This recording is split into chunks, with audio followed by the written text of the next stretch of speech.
Hi guys, আসসালামু আলাইকুম। Welcome to my cooking house. যারা স্বাস্থ্য নিয়ে সচেতন এবং হেলদি ডায়েট ফলো করেন তাদের জন্য খুবই মজার ও হেলদি একটি নাস্তা রেসিপি শেয়ার করতেছি। আশা করি সকলের অনেক ভালো লাগবে।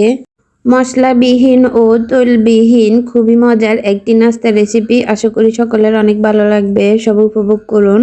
এই রেসিপিটি তৈরি করার জন্য সর্বপ্রথম আমি একটা বেগুন কেটে এভাবে সিদ্ধ করে নেব। বাফে দিয়ে আমি বেগুনগুলারে সিদ্ধ করে নিয়েছি। এখন হাত দিয়ে এভাবে ম্যাশ করে নিতেছি।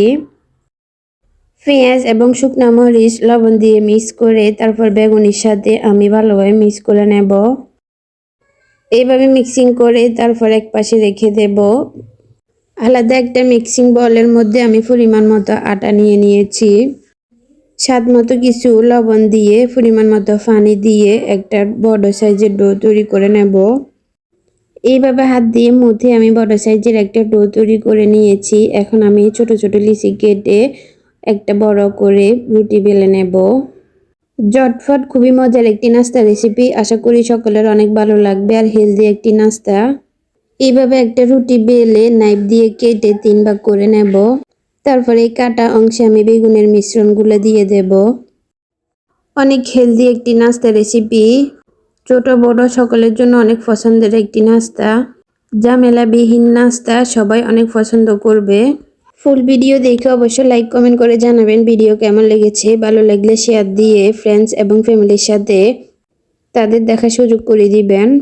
আর অবশ্যই লাইক কমেন্ট এবং সাবস্ক্রাইব করতে ভুলবেন না। পেজ থেকে দেখে থাকলে অবশ্যই ফলো করবেন। এইভাবে আমি হাত দিয়ে দুই পাশটা এভাবে মিলিয়ে তারপর এভাবে হাত দিয়ে ঘুরিয়ে ঘুরিয়ে নিলে হয়ে যাবে খুবই নতুন ও সুন্দর একটি নাস্তা। খুবই সহজ, উপরটা দেখতে একদম গোলাপ ফুলের মতো। খুবই সুন্দর একটি পিঠার রেসিপি। আশা করি সকলের অনেক ভালো লাগবে। সবগুলো পিঠা আমি সেমভাবে তৈরি করে নিয়েছি। এখন আমি স্টিম করার জন্য স্টিমারের মধ্যে নিয়ে নেব। তারপর স্টিম করার জন্য কুকারের মধ্যে বসিয়ে স্টিম করে নেব।